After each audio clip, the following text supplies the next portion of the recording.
Welcome, everyone. We're so glad you're here for the Prodependence webinar.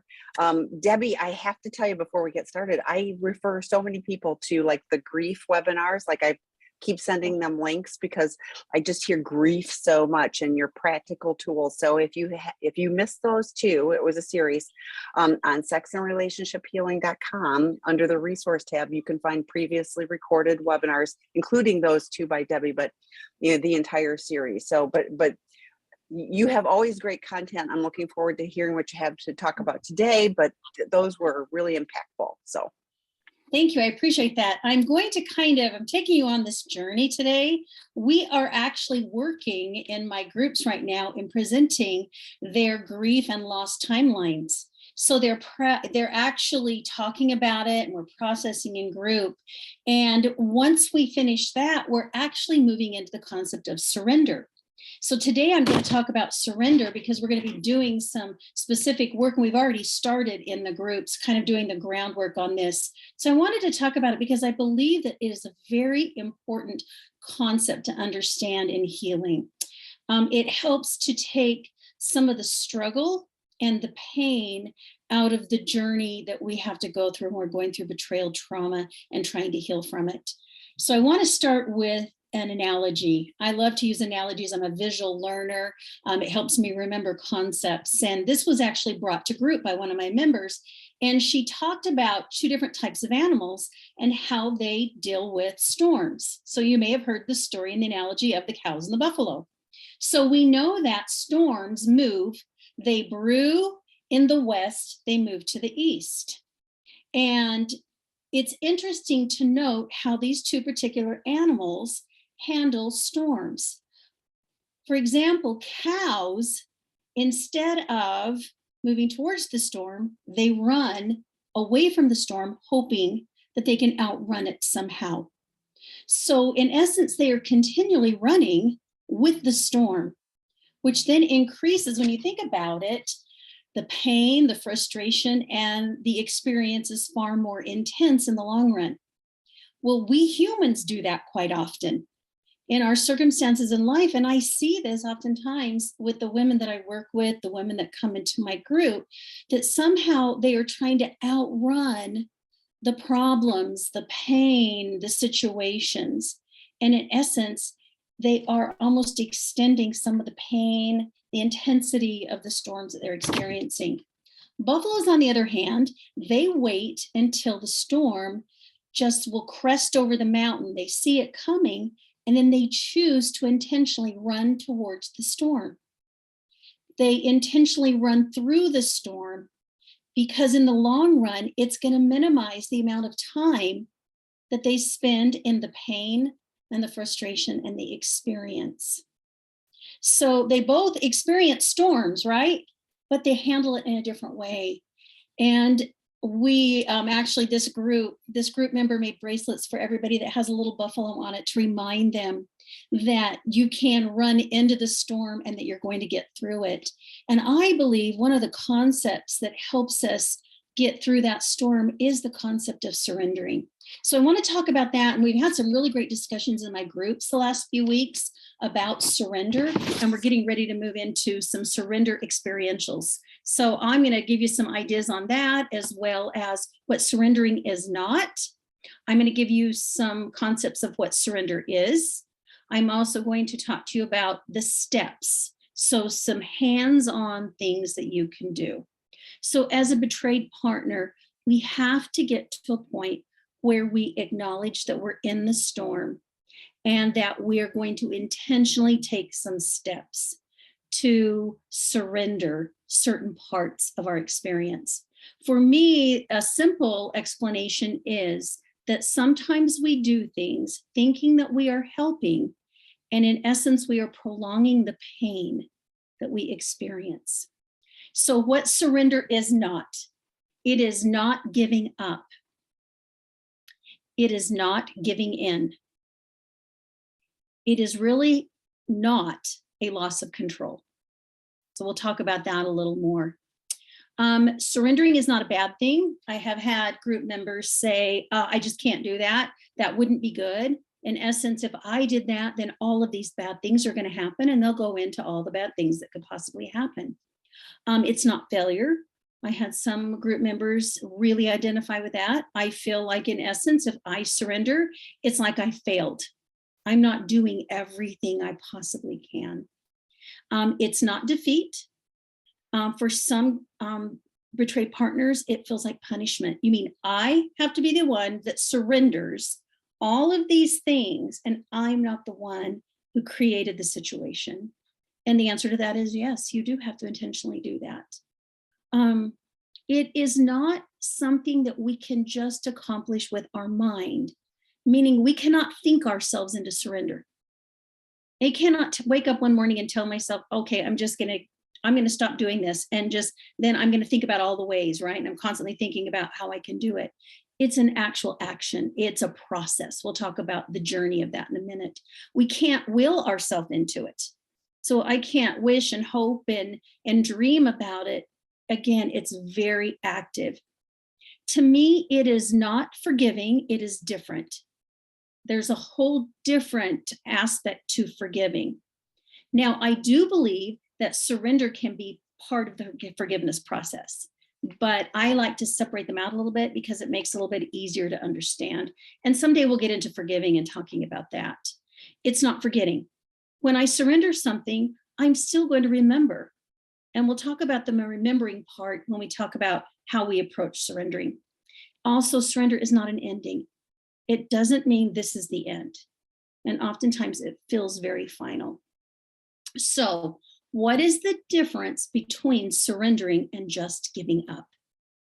I want you to kind of understand it feels different. The experience is different. Okay. Surrender is not about giving up, it's about letting go. So we are giving up the feeling of defeat, and we are choosing to step into feeling empowered. We are giving up that experience of anxiety, and we're choosing to work on getting to a place where we can experience peace and feel relief. It's giving up that feeling of hopelessness and trading it out and getting to a place of hope. It's also oftentimes we think about, gosh, if I'm going to surrender, I'm going to have regret that I'm giving up. It's not about that. It's about leaning into the experience with curiosity. By that, I mean is you're going to look at your experience and you're going to start to identify what are the lessons that I learned. And from that, instead of staying in what we regret we didn't do. So how that looks in betrayal is the partner that comes to me and says, I wish that I had seen this, or I noticed this. Why didn't I pay attention to it? I saw my partner doing this. What's wrong with me? Why am I staying? I've had all these years with my partner, and they'll go on and on and on. And the interesting thing is we are doing in group just after our loss and our grief timeline, we are doing a gratitude timeline. And then we are doing a post-growth experience where they're going to look at what are the things I can be grateful for from this, and what are some of the ways I've grown as a result of this experience. To me, that doesn't feel like defeat. And in the process of all this, the group's working on surrendering. Okay, so what is surrender?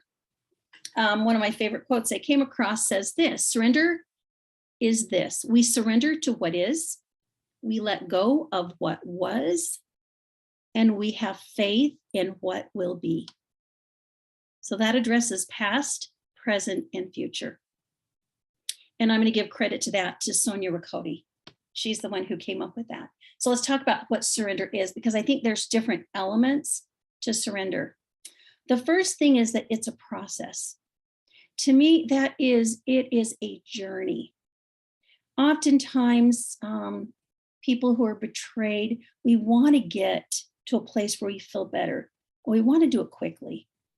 And so in our mind, we have a start and we have an end, a finish. And unfortunately, we have to surrender that because it's really more of a journey. And there's no timeline. That's another thing we have to surrender, is the fact that How I may heal and how you may heal is different. Our journey is different.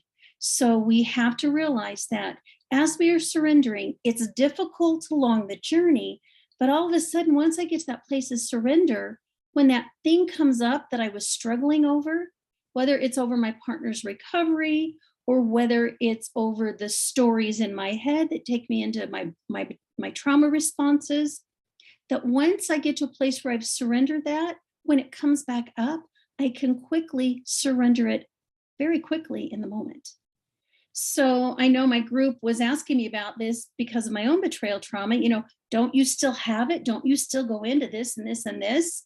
And my answer to them was, yes, I feel emotions at times. It doesn't take me down the rabbit hole because because I've surrendered these different elements and parts of my betrayal trauma. I can recognize that I'm going into it.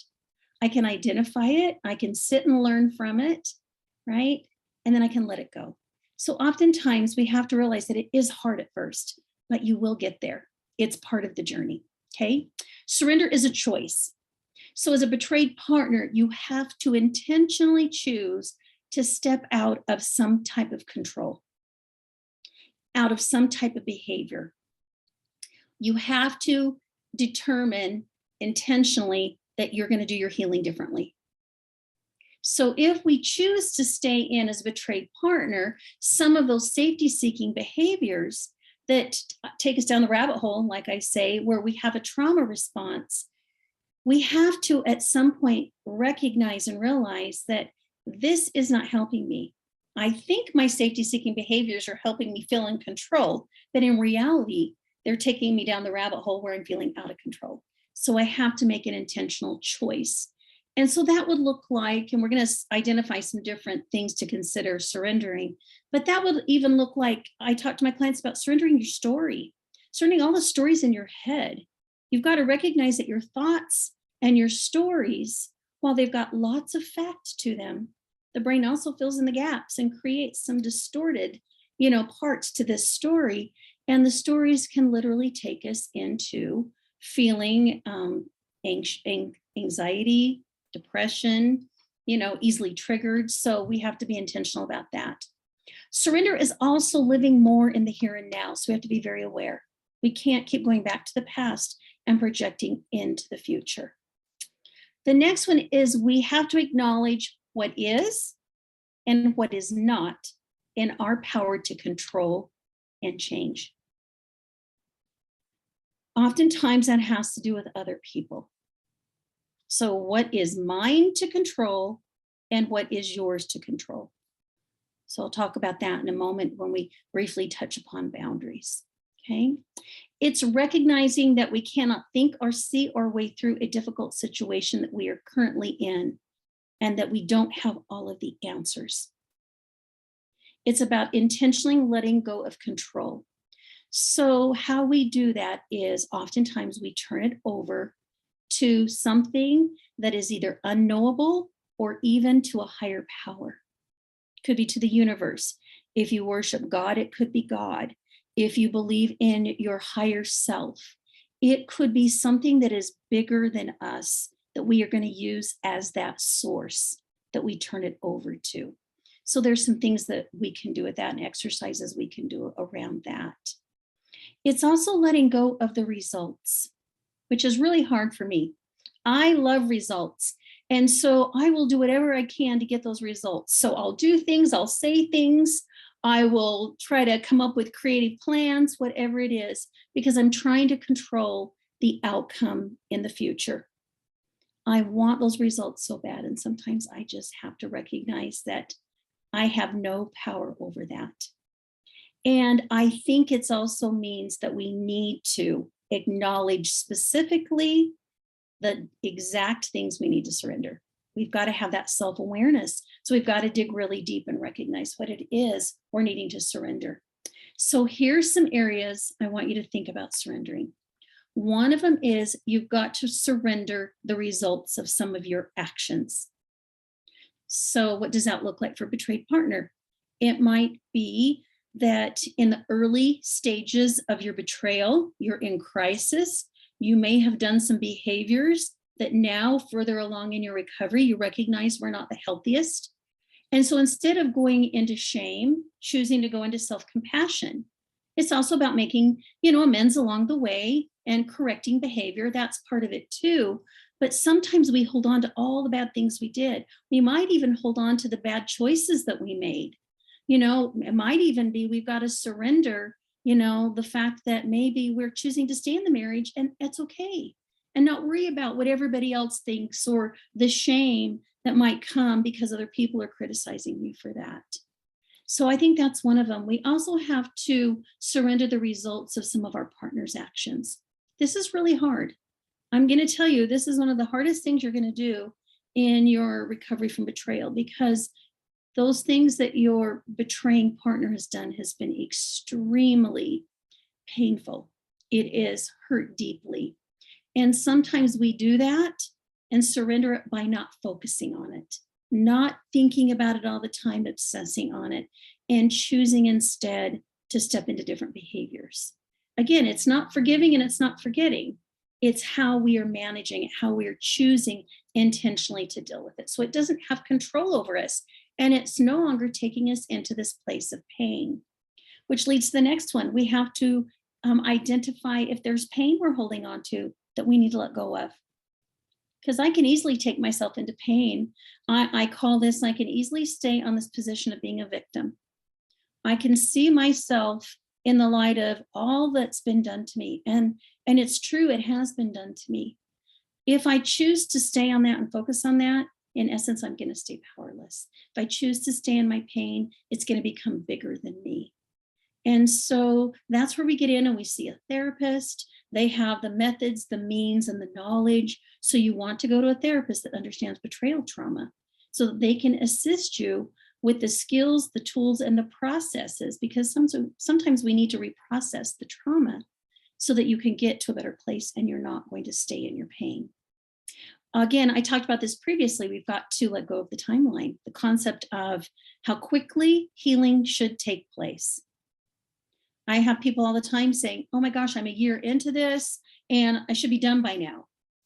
And I say, well, that's a possibility, but that's really not the case with most people. This came up in one of my groups this week, and I had to remind them, some of you might be able to get through this group in 8 months. Some of you, it might take 18 months. We're all on our own individual journey, and it's what works for us. So sometimes we have to let go of that expectation. You also, as a betrayed partner, have to let go of your partner's recovery, what that looks like, the speed and pace it's at, the details and the specifics. And that's really hard at first. And I believe it's really difficult because we care so much about our partner and them succeeding.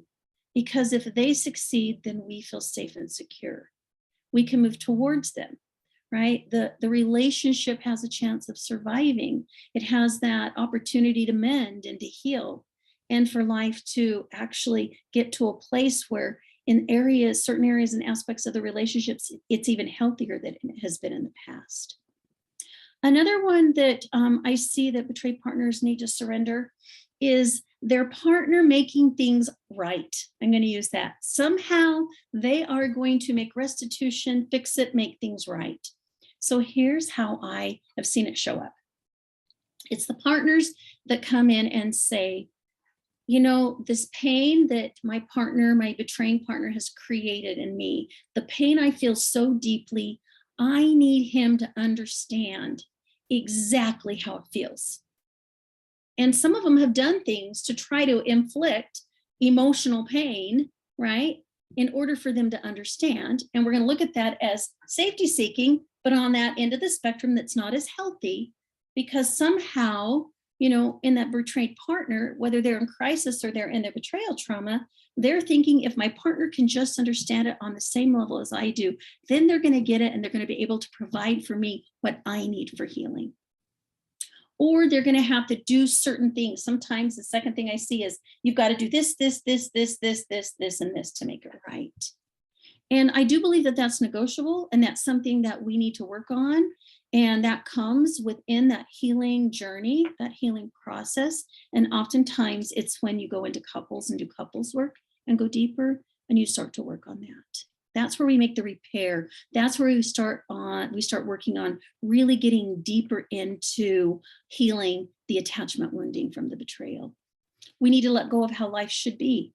That still comes up for me at times. I admit that to my group freely, right? Sometimes something will happen in my life and it's like, oh, life wasn't supposed to turn out this way.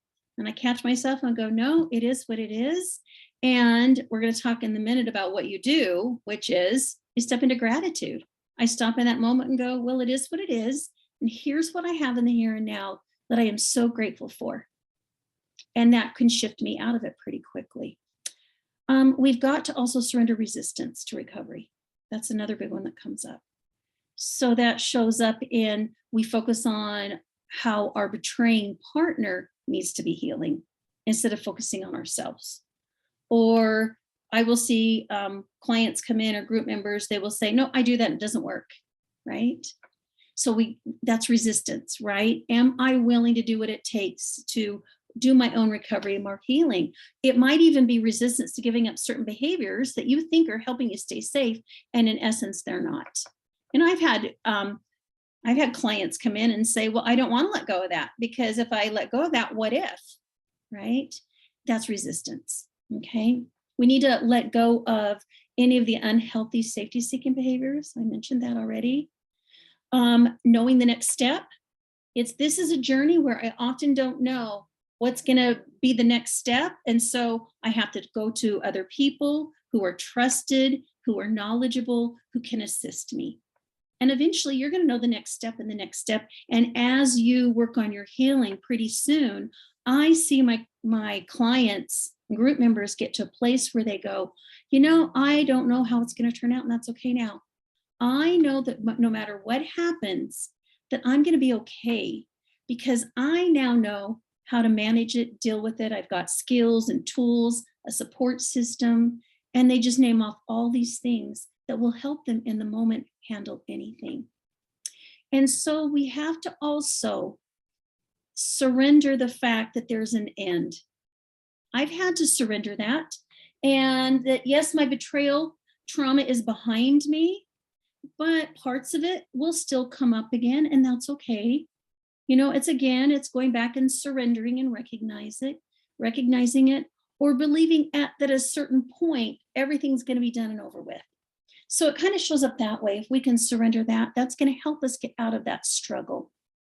Okay, so how do we start to let go? How do we surrender? So first of all, we have to recognize that it's all about control.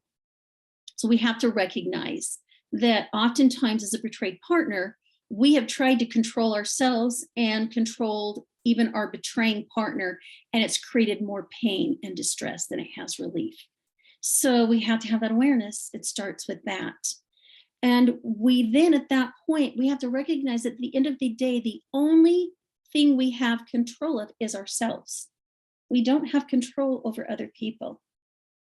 And so we have to put healthy boundaries into place for ourselves that keep us safe from not only, other people, but help us to be so that we're safe to other people as well. So we got that good internal, external boundaries.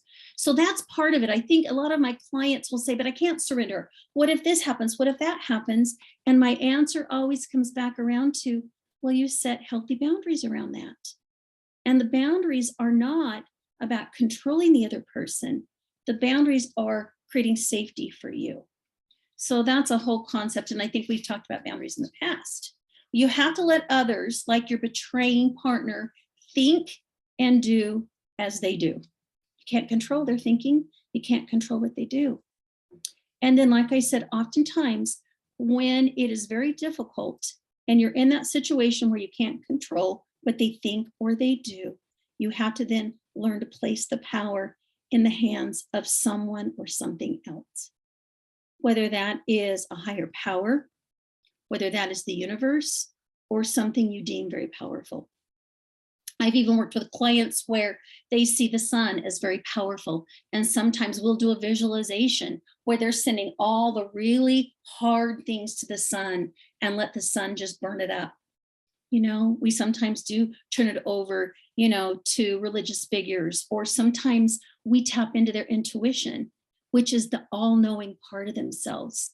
And sometimes we just, in this surrender exercise, it's about just waiting for your intuition to tell you what it is you need to do. And so sometimes that's how we turn it over. So here's what it looks like. I'm going to give you a couple examples for the betraying partner. It's giving up looking at your betraying partner's phone hourly. And then maybe we move to daily. And then we move to monthly. And then not at all. Right? Because if they're going to have a slip, they're going to have a slip. Right? And we can't control that. I worked on that with somebody this week, and they've been in recovery for quite a while. And the other thing is this betrayed partner was realizing that she was expecting the betraying partner to help manage her emotions. And she recognized in session she had to surrender that I'm the only one that can control my emotions. It's the choices I make and the actions I take that are going to help me manage my own emotions. The other one is letting go of telling your betraying partner, or your betraying partner, that you need to be in control and help them in their recovery. So we got to let that go. And instead, you're going to let them know, you know what, your recovery is your recovery. And I'm going to let you handle this. So if they don't go in and see their therapist for 2 months, how do you manage that? You've got to know how to surrender it. So here's how you surrender. You're going to really learn to be aware of what's going on internally. I call that learning to drop into the moment. So as you're in that moment, you've got to start focusing on what you're sensing, what you're experiencing, what you're feeling, maybe even the events or the circumstances around you. So start really being aware of, okay, what is my reality in this moment? And identify the experience that you're having. And then ask yourself some questions. And I love questions that make us sit and ponder. The first one is, what is it like right now if I just let everything be just as it is? And if I choose to do nothing, if I choose not to do anything, what is my actual experience at this moment? And what are the emotions, thoughts, and behaviors that are preventing me from letting go of control over this situation? And oftentimes, if I then recognize that, one of the ways I kind of shortchange it, right? I kind of short circuit my way out of it is I love the serenity prayer. And the serenity prayer oftentimes is all I need to reset me. So remember, serenity prayer, grant me the serenity to accept the things I cannot change, the courage to change the things I can, and the wisdom to know the difference. So we have the women in group come up with their own serenity prayer. So I'm going to give you an example of a betrayed partner's serenity prayer. May I learn to be kind to myself while I heal, learn to accept what has happened in my life, and believe there is hope for brighter days ahead. So I love it. There's a piece of self-compassion in that. There's a piece of acceptance in that. And there's a piece of hope in that. So that is a really quick way, oftentimes in that moment, we recognize what's going on, what our experience is. And oftentimes we have a mantra, we have a saying, a prayer that we use that helps us to let it go. Another thing that we can do is that we can go into self-compassion practices. We might choose in that moment to focus on gratitude. I find that both of those things really help shift the energy of what you're experiencing in the moment.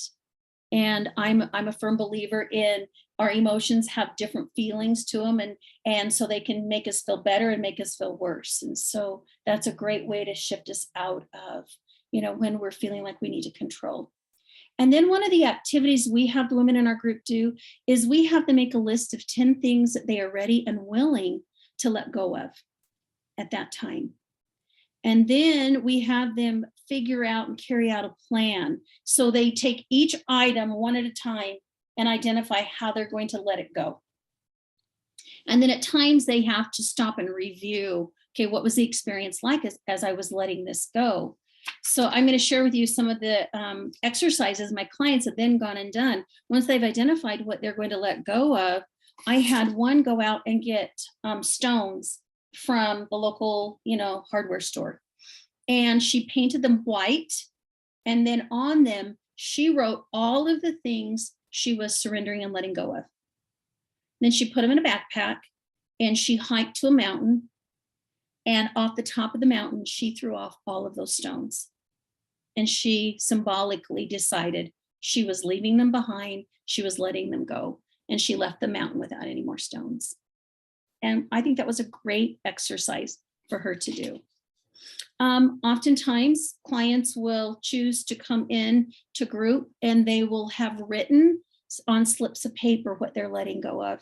And so they want to almost commit to the group and have them witness, what they are surrendering. And so they will say, I surrender and let go of, and then they share what it is. There's a lot of emotion around that as they talk and they explain it. So that's another exercise you can do. Another exercise is you can get a balloon, a helium balloon, and you can write very carefully on the balloon what you're choosing to let go of. And if you're okay with letting the balloon go, you can let it go. If that doesn't feel right to you, I say even pop the balloon, right? Or even take your slips of paper that you've written things on and do a burning ceremony. There's a lot of things that we can symbolically do to let these types of things go. It's just what works for you. And in a way, I just believe in doing experiential things because there's more of an internal impact.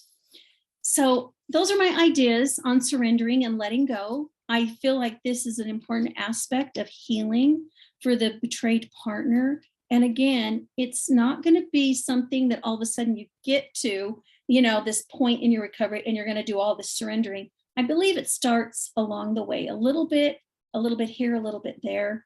And then eventually you're going to find that you're stepping out of that control and healing will become less of a struggle and there's going to be less distress. And that's when we begin to step into, I think, more areas where we feel grounded. We start to experience more happiness.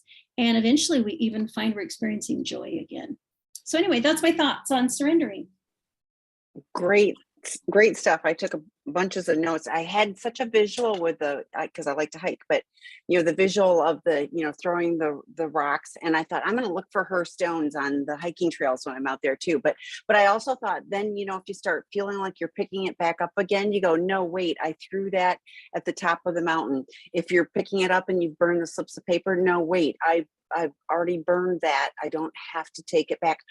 I think so often that it's fear. It's like there's the fear of if I don't control this, then what is going to happen? So I love that you were like, if I right in this moment go, if I let go of this right now and just let it be, what is that really like?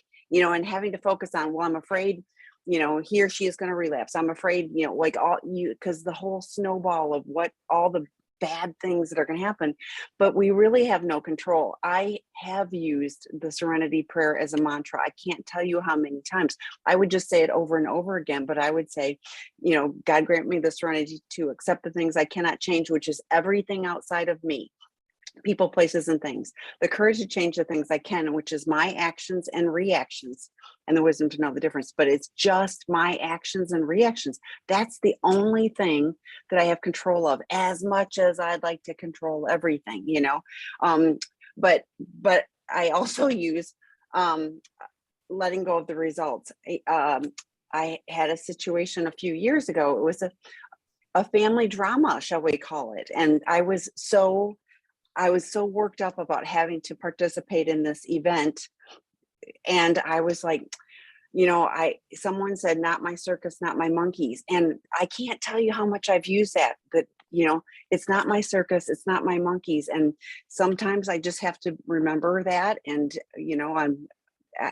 let go. And the more I let go, the more I have serenity. And is it going to go the way that I would organize it, the way I would do it? Heck no. And that's okay. That's the surrender part for me is that it's okay if I can just be, I can be part of the solution and not part of the problem. I mean, like I've got all these things I have to keep telling myself, around surrender, and control. But, and often I go, well, I can see how if we just do these things, then things will be, and it just doesn't matter. Like there's sometimes it's just like, it's not my place. It's not my whatever.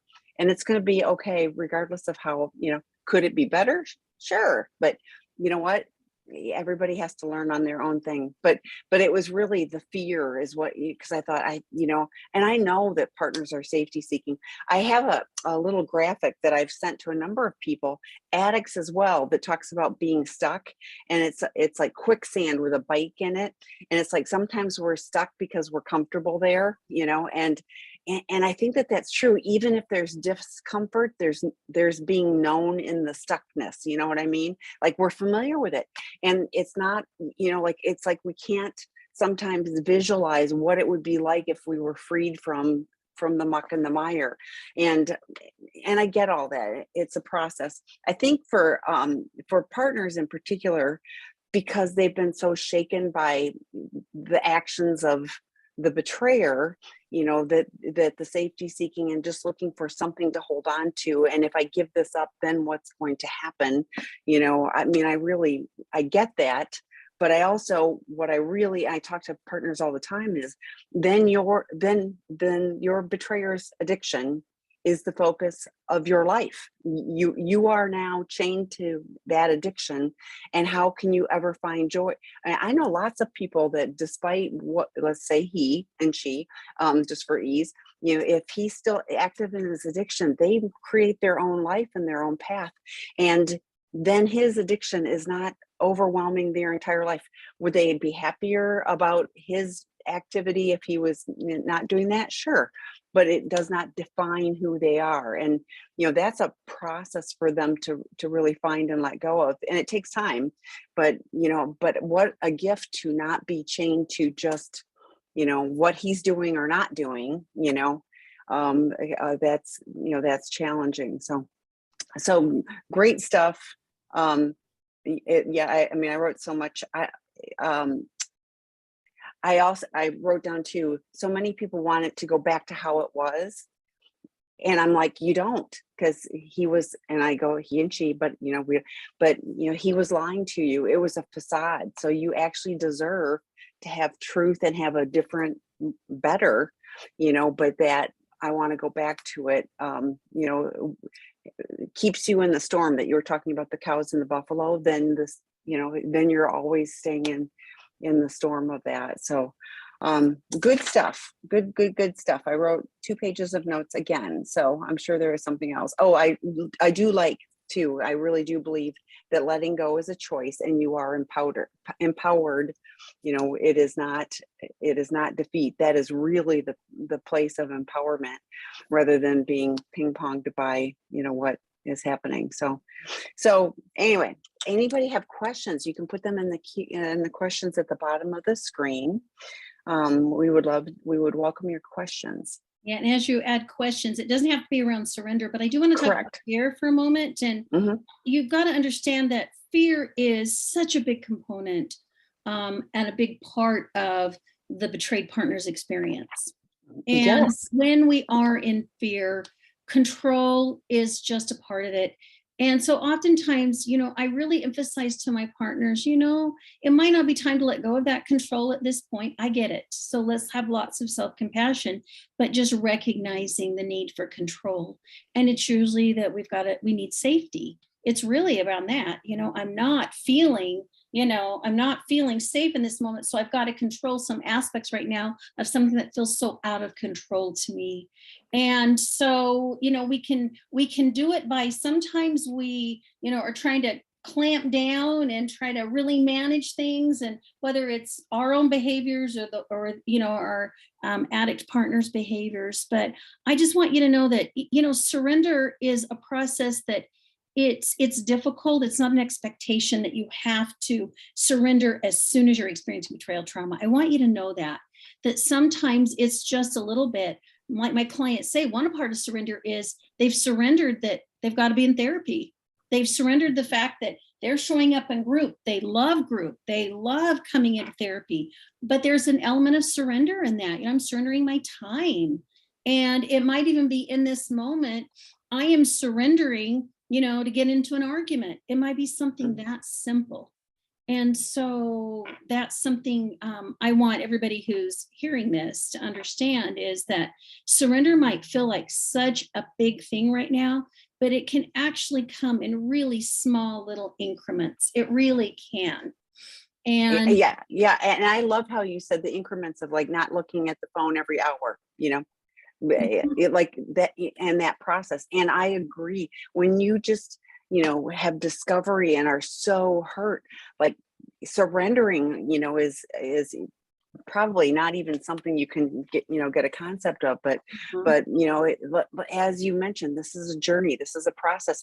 I think you shared too, like, will those things kind of touch back to you? Yes, but you don't have to, you don't have to be enveloped by it. You can go, oh yeah, and I've got tools to use.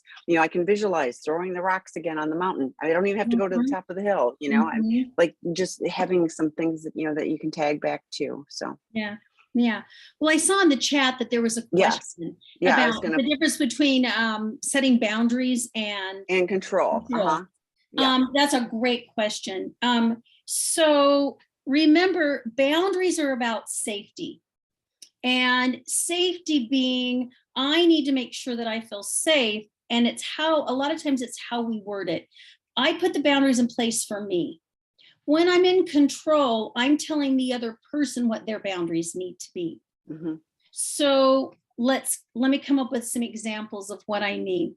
So with my partner, it might be this. The boundary being, for safety, I need to see you going to your therapist twice a month. If you choose not to go to your therapist, then it's not going to feel safe to me. And as a result, I am most likely going to pull away from you. We're going to have more disconnection in our relationship. I'm not going to feel safe. So if you notice the way I said that, it's if you choose. If I see you going to therapy on a weekly basis, then I feel more safe in this relationship. I feel like I can move towards you. If you're sharing with me, what you're doing in your recovery work, then I can be more grounded when I'm with you. And when I'm grounded, then I'm going to want to connect. The way the controls would be is, you need to go to therapy. And if you don't go to therapy, then I'm calling up your therapist and I'm going to make your appointments for you, because you've got to get in. And so oftentimes when partners come to me and they're so frustrated, right, we work on, okay, how can we verbalize this? What's a boundary we can put into place? I really like making boundaries win-win. We just spent weeks on boundaries.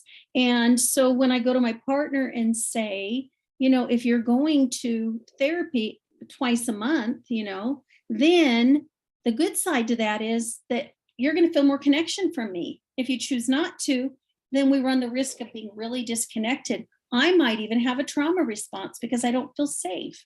I don't want that to happen, and I don't think you do either. So I like being able to negotiate.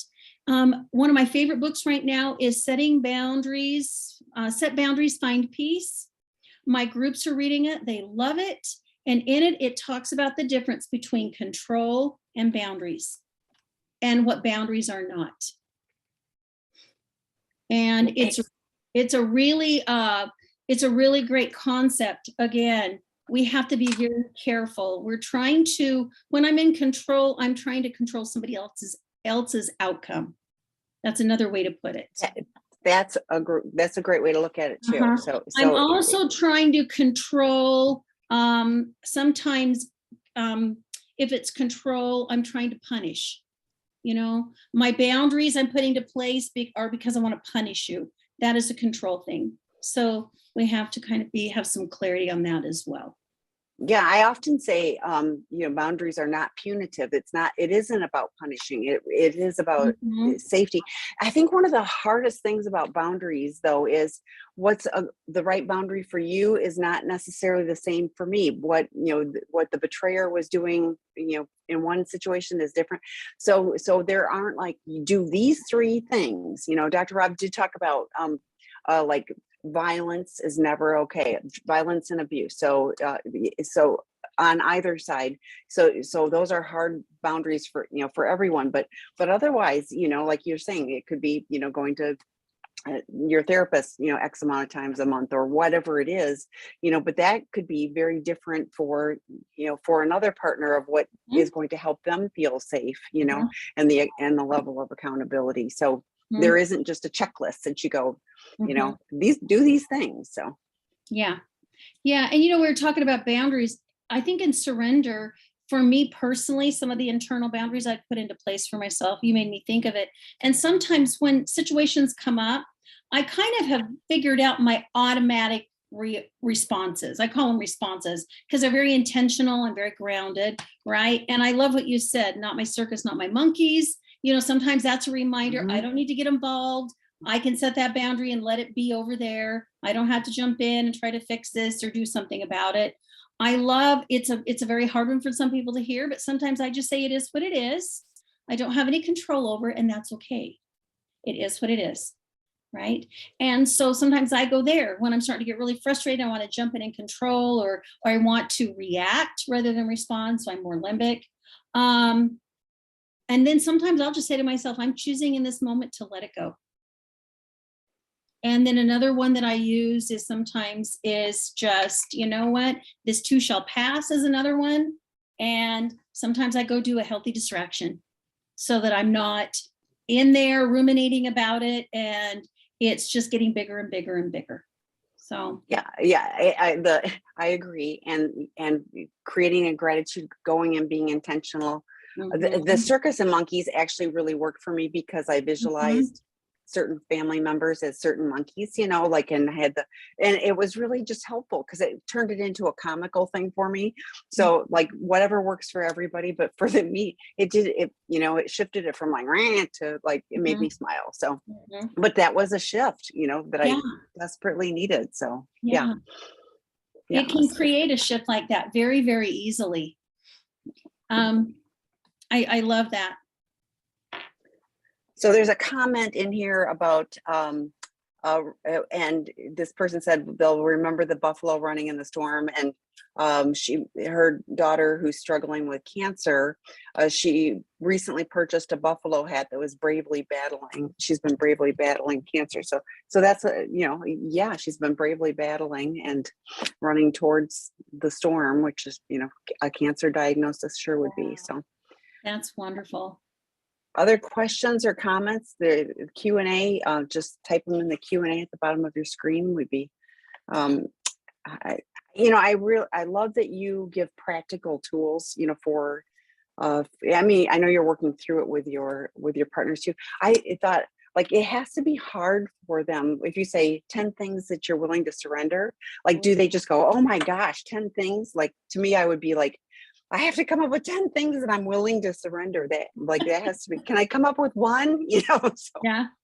You know what? I think a really great place to start on that, if I were to work on those 10 items, I would start with the stories I'm telling myself. mm, I really think that, and this has been one of the things I've shared with my groups. I think the one thing that takes us deep into really distressing, painful emotions are the stories that we go into, the thoughts in our head. And if we're aware of that, so I would start with, okay, what is it that I need to let go of? For example, if my story is he's never going to get better, mhm. life is always going to be this way, right? And every time I go into a story, that's part of it. That would be something that I would identify as going on that list, That right? makes sense. Yeah, and you talked about going to the past and projecting into the future, which Mhm, that feels like part of that, is, if I'm always reflecting, and it happened in the past, but mhm, we can shift things, and we can, things can be different. How we choose to act or interact, can be different and shift. So even if the situation is exactly the same, our response to it could be different, so that we aren't, engaging in doing that same, merry-go-round again. So. Mhm. And the other thing I do with my clients sometimes is I'll talk them through, okay, especially on some safety seeking stuff that I can see is as they're doing it and they keep doing it, right? They're not getting any better. It's just kind of keeping them stuck. So we're talking about unstuck. And oftentimes what I will do is we will discuss, okay, what are the positives about staying in that? And what are the negatives to that? So let's talk about it. Somewhere right now, your belief is, whether it's in your brain, whether it's experience you've had, you think that going into anger and throwing things is somehow helping the situation. So how's it helping? Okay, how's it not helping? And oftentimes when they can see, right, that it's not helping like it needs to, then they can recognize, okay, I've got to now take a step and figure out what I'm going to do, and start surrendering. I can be angry, but surrendering the unhealthy behaviors around that. So sometimes we can actually kind of just start a little bit at a time. But again, I think stories can really take them, especially I see that coming up before formal disclosure, right? Because there's going to be a lot of stories. There's a lot of concerns and worries. And so it's teaching. I have to teach clients sometimes, the betrayed partners, okay, how can you sit in this anxiety for now? Because you're going to have a disclosure in 2 months, right? Because you've got to surrender going to him again and again and again, asking information. And that's a process that we work on. So again, I think surrender and letting go is something that happens all the way along, the healing journey. And I completely concur that, it's always a process, it's never one and done, and that we're all better, and, that we move on. I was thinking too, about the Karpman drama triangle. I find that to be like, people get into these patterns, and, if there's two people, and whether it's the, married couple or just friends or whatever, there's this kind of dance, and it's the same dance. And even though like it doesn't change anything, it's just the same, it's the same moves. And so just one person stepping out of that and going, I'm going to do this a little differently. All of a sudden it's like, wait, the dance steps are this. We're supposed to fight about this. We're supposed to throw things. No, I'm not going to, I'm choosing not to engage in it in that way. And that starts to shift, even if it's just for that person in that moment, it still is a shift. So, but yeah, I love that. And that would be something really good for another one of our webinars. And that is, how do we get out of those moments in relationship when there's a lot of conflict, when we're in the drama triangle, and how can we shift that? So there's a lot of things that you can do. And I think that's very helpful, even in the early days of recovery, to understand those dynamics and those roles that we take on when we're under so much distress. And it's creating more disconnection in a relationship than connection, And that's the other thing too, is to take into consideration the things that I'm doing right now in my recovery. Are they creating connection or disconnection? That's another way to identify, what do I need to surrender? Because oftentimes, it's what we're doing that's creating disconnection that is adding further to our betrayal trauma, or what our partner's doing. And again, we set boundaries around that. Well, and I talk to lots of people, and one of the things I hear often is, and then we got into a huge fight again about, and I was like, okay, so you're fighting about the same thing. You get into a huge fight, you're both angry, and nothing changes because you're going to fight about this again. So what do you need to do for your healthy boundaries, for your safety, so that so that you don't have to keep going to the same thing that isn't working? Because it just, as you said, creates disconnection rather than connection. And how can we work on this together so that we have it be different in a positive way than what we're doing. So yeah.